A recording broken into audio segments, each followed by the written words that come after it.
Yeah.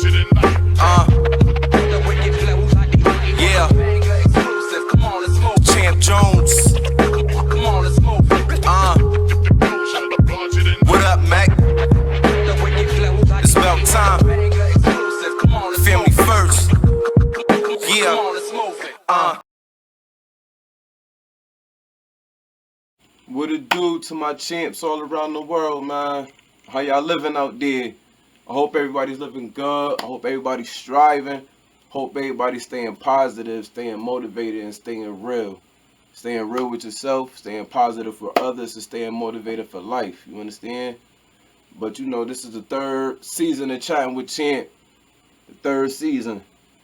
It's been a journey, man. It's been a fun, exciting journey, man. Getting to know different people from different states, different coasts, different atmospheres, different neighborhoods, different ethnic background groups, different mindsets, and even in those differences, being able to come and find a connection. You know what I'm trying to say? I love those type of manifestations, and being able to walk the inner city streets and build with people and kill perceptions and show the beauty in the inner city where a lot of us were created, raised, and made, and cultivated. And even in those, we know it's rainy days and it's sunny days, but we get over propaganda with the storm. So it's time we bring some more sunshine to the table. You understand? Let's show some real light to how we are these beautiful people who's very creative, very strong, and very outgoing.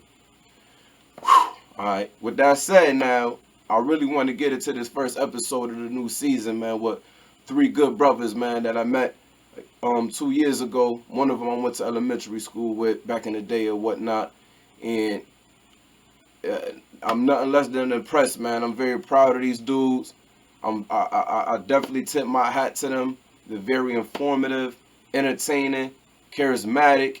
You know what I'm saying? Strong. They got some of the best topics that I done heard and been a part of myself personally with these dudes. And I suggest everybody get on the wave with these dudes, man, get in tune with their platform.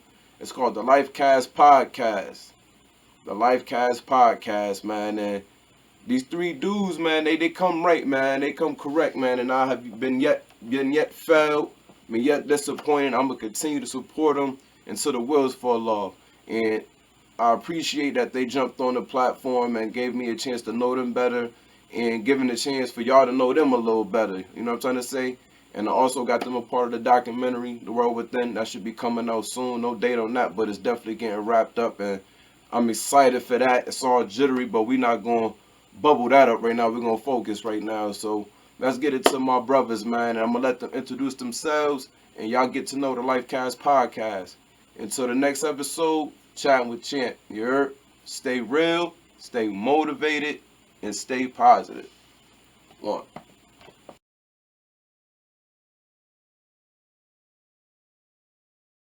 It's your boy Lifecast Mugga the Monica. Mugga the Monica. Yeah. It's your boy Cash, Mr. Fortunate, 1/3 of the Lifecast podcast, you know. And it's your boy, man, made of many names, King Hoff, you know, Empire Esco, motherfucking,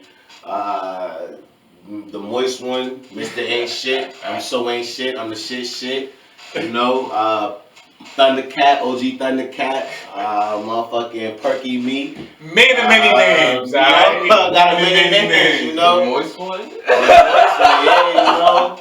I sweat a lot, and I got these bitches, you know. Oh, okay. Okay, you feeling good. Okay, You know, you feeling good. you know,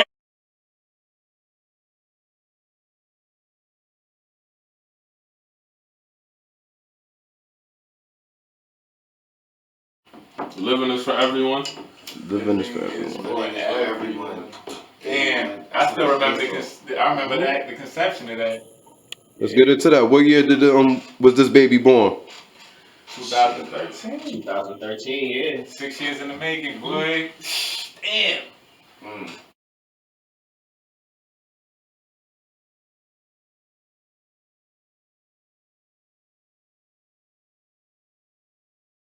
Well, when we started Shout out to podcasting, Tax I was about to say mine would be Chattin. That was my go-to. Every Wednesday I was tuning in. I mean, for me, it was started off early with the Brilliant Idiots. Yeah, of course. Shout out to Charlemagne and Andrew Schultz. Yeah. And then they introduced me to Tax, and I was also into Reggie Osei. We was all fans of Combat Jack. Combat Jack, rest All right, in peace, peace. Combat Jack. Podcast pioneer. But the episode that I saw that let me knew that we had to start a podcast was Brilliant Idiots, Headbutt a Bullet. I remember the name of that episode. That's what started it off for me. That's what put the passion in me. Like, nah, we need one of these. That was the first time. And you got to think, this is when people didn't even know they had a podcast app on their phone preloaded if you had the iPhone. So we had to show people. We made a video and show people how to find a podcast at the point in time of conception. So like, it's come a long way in the last 6 years. Like.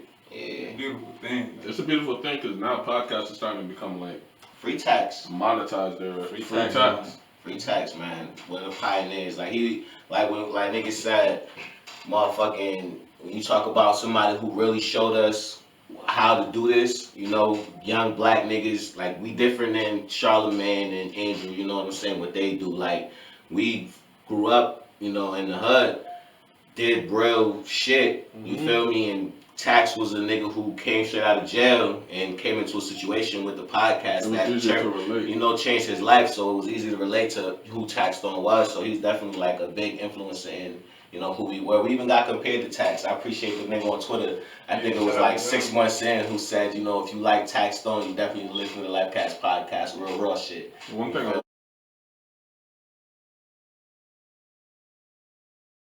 Also, because we big on authenticity. Every week when you come in here, we don't sit back and say that this is the antagonist and this is it's always authentic. You may get two different people agreeing on the topic, or all three of us may agree on the topic. We may all have three completely different standpoints, but we authentic. Every single time you come and you check us out, you're gonna get one specific type of episode where it's all original. Right.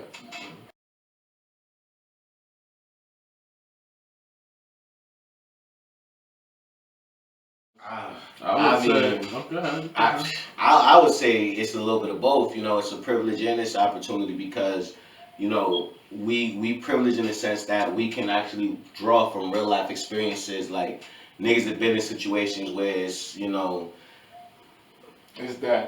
that. You know what I'm saying? Like I can't talk about too much shit because I don't want to talk about the negative shit, but it's been situations where it's been that, and it has come down to like, it's either your life or my life, or somebody gotta walk away from this. So to come from those type of situations and scenarios and be able to draw from that and have people relate to us in that aspect, people from the hood, we have a responsibility to share those stories as well and have those interactions and be able to display that we come from that, that may be who our origins are from, but at the end of the day, we can elevate beyond that. You know what I'm saying? Like, it's been a long time since I've been anywhere near a shootout. You dig what I'm saying? Like, a long fucking time. And it's only because I'm doing media, I'm doing podcast shit. I'm not around any of that, like, other shit. You feel me? So, it's been a long time since I had to break into a nigga crib or, do some wild shit. So, allegedly, you know what I'm saying? Allegedly. So, it's just, it's real, I got a different look, though. I mean, I appreciate that because I could understand that shit.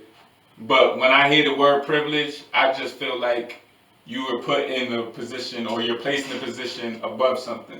I don't look at it like that, what we do. I look at it as a duty, as a responsibility that now that we here, we got to do something with it. We complained about all the platforms prior to us doing this that had the spotlight and didn't do nothing beneficial to them and theirs. Or put niggas in a fucked up situation. Exactly. Or just put people on any basic knowledge, period. Just put people in a better position. There was a lot of cattiness and drama people was geared to on their platform. So when I see what we do every week, week in and week out, if it's gonna be some rah-rah shit, of course we're gonna have that. But it's also good times we're gonna have heartfelt moments. We're gonna have some shit. Like we were one of the first people that was talking about mental illness in the black community 3-4 years ago. And I remember having guests on the show talking about, that's not even a thing.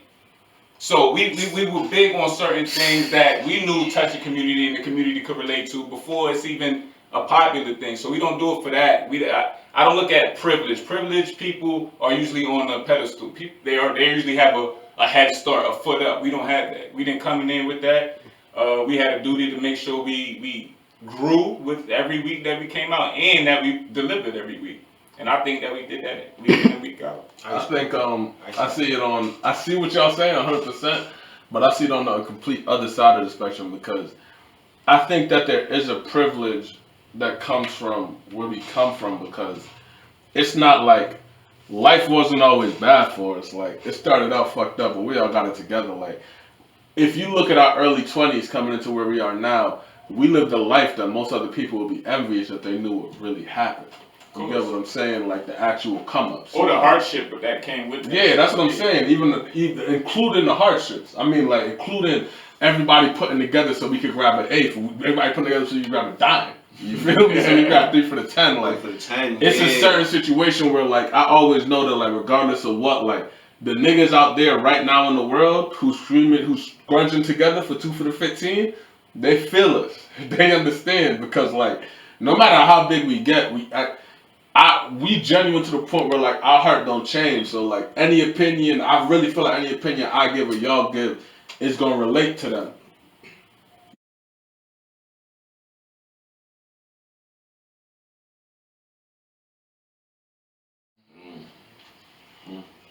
I think about this a lot actually. Solution? The solution, my nigga, is honestly is We recording right now? Yep. Okay. All right. You go first. The solution, honestly, yo, to me is just simple. You know, you gotta understand what the goal is, the end goal. You know what I'm saying? As long as everybody has the same end goal, then there's no reason that ego or any of that should come into question. You know what I'm saying? And plus, if there's some sort of like bond or relationship that's built bigger than what, you know, whatever started, you know, whether it be a business or brand or anything, if there's a relationship past that, bigger than that, then, you know, that kind of puts all shit aside. Because, like, I'm this nigga's son's godfather. You dig what I'm saying? Like, I'm this nigga's kid's uncle.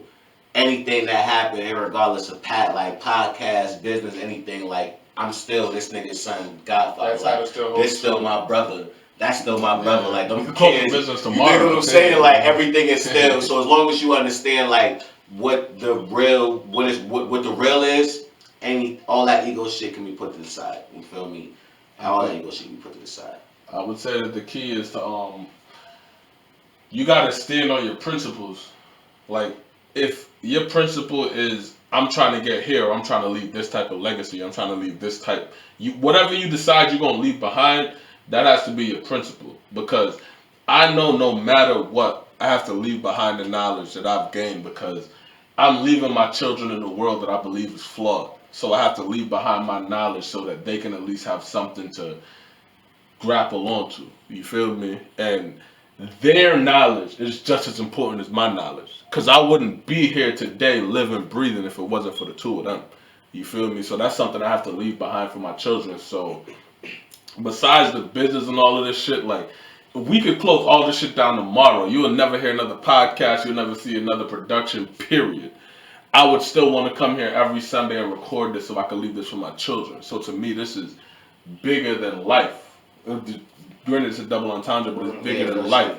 You get what I'm saying? So, like, I'm leaving this behind for my children. You need this knowledge. I didn't have this. I'm a first generation American.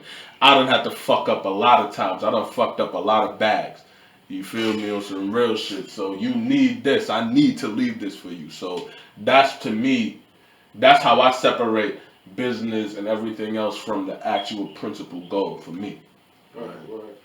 And I'm sorry, it just popped into my head, like, on top of the fact that I'm, you know, connected to these niggas on that stand front, you know, with their children and shit. I want to see niggas succeed. So no matter what ego I have or what feeling I have towards a certain move that we should or a certain move that we should make, or a certain situation that we should jump into, if I know that these niggas don't feel it's the right situation for us, And regardless of how bad I want it, I'm gonna put my ego aside because at the end of the day, I want to make sure that we all succeed. Because again, I'm this nigga's son's godfather. I'm this nigga's. I'm his kid's uncle. You dig what I'm saying? Like I want to make sure we all win. So regardless of whatever egos may come with this business shit or with success, period. You know what I'm saying? I want to make sure that we all good, period. So yeah. For me, it's simple. Not even simple, but just on a layman's term to what they said, because they got in their bag real quick.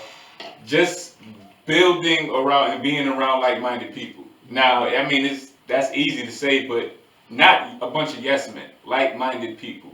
Like-minded people to the sense where they understand when, okay, I'm not always 100% right, so he gonna know he not always 100% right. He could bounce an idea off me, and I could have some real constructive criticism where he will be able to accept it. If you're around people like that, no matter what art you're doing, what craft you're doing, what business you're in, you will always have longevity in what you're doing. So egos aside, we could have egos. We could have egos but if we're like-minded and we know we have a common goal, whether it be greater good or greater or some devilish shit, I think it's always gonna go down. Like me, us three, we are three completely different individuals. But if you look from the outside in, you would think, oh, them niggas the same. Them niggas, they always together. They done grew up. They been with each other 10 years in, 15 years in. That didn't come because we were a bunch of yes men. This shit we're not in our 6th year of inception because we were a bunch of yes men. We had egos. We had to put some to the side, but we all understood that, yo, we got a common goal. We are all like-minded people. Let's get this shit done. Been mad fist fights. Yeah, man, I know what it is. We done had, 21 seconds. Fuck it. Like, we done did that on the side, like I said all the time, if we come up with an idea and all three of us agree on it off a rip, we need to have more conversation about it. You gotta know how to fight too. You gotta know how to fight. And you talk about business with your homies, you gotta know how to fight. You gonna have to knuckle up a few times. Yeah, if you don't know how to fight a nigga and get past that little scuffle, then you never y'all need to be in business. You feel me? Like you gotta learn how to get past. We ain't about to sue each other. Yo, 21 seconds. See me. Go just fight. The concept of like-minded people. My guy O'Shane, we come from, we not even in the same content world. Right. You feel me? But just having the same like mind, we understand that, this is how you execute, we can build, and dialogue is going to trump all. I feel like, as long as we can speak and, communicate, dialogue going to trump all. I feel like certain passive personalities, I don't like to call it alpha because we had a conversation one time about alpha and I ain't like that. I ain't like that conversation. I don't even want to call it alpha. We're not going to get into that right now. But I feel like a certain type of personality like attracts the other because like while we may be on two completely different sides of the spectrum, I embrace the conversation because like I understand that I can't change your mind. I know you can't change my mind. But we gathering the information to come to a common understanding and like I feel like that's all we surround ourselves around because if you know what's outside of this, like if you know like the actual clique or even like the background, like y'all grew up on the South End. Yeah, right? That's what I'm saying. Yeah. Uncle Boom grew up on the South End. I grew up on the North End, West End of the Hartford. Like I've had them ties. Like in the smallest, in the grand scheme of thing, we grew up and that was a Big Mac. Everybody thought, damn, over there it's different. Over there, it's over there. Way different. But we've been in business 6 years and we've been friends way longer than that. And that's because like we coexist. Yeah, I was about to say like it's even more than that. Like it's because everybody's so dominant. Like it would be harder for me to stay in this business if I was the kind of person who like just shied away from conflict or like was afraid to voice my opinion. It would be hard for me in the business if one out of the two of y'all, if I felt like these niggas not gonna say if they don't agree with this. You feel me? Like it would be hard for me in business because like I'm not a bully and I'm not the type to get bullied. You get what I'm saying on some real shit. And I understand that that's what comes from the both of y'all. You feel me? Because I understand because on an independent level, a lot of people might see any one of our personalities as strong, dominant. Nah, let me just do it his way. You feel me? Type of shit. But like when we all come together, man. That's never that. Like that's what I'm saying. Yeah. And we chatting with Chimp, motherfucker. Nah.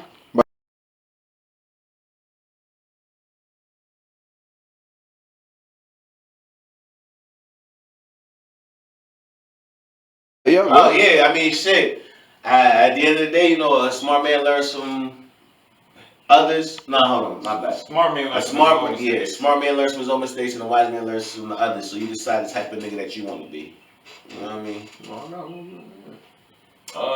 Yeah, I ain't really got a Monica, man. I'm blessed to be on chat with Chance, my Yeah, guy. you chat with Champ, nigga. Man, no, Webster Days, Big String, like, yeah, it's my nigga doing big things, man. Shout out to you, my guy. Now, my Monica is one I heard before. I'm gonna switch it up last minute, but a big shot is nothing but a little shot that kept on shooting. Hey, Real shit. Real Real shit. shit. Tell your mothers we love her. Oh I man. might not know your mother.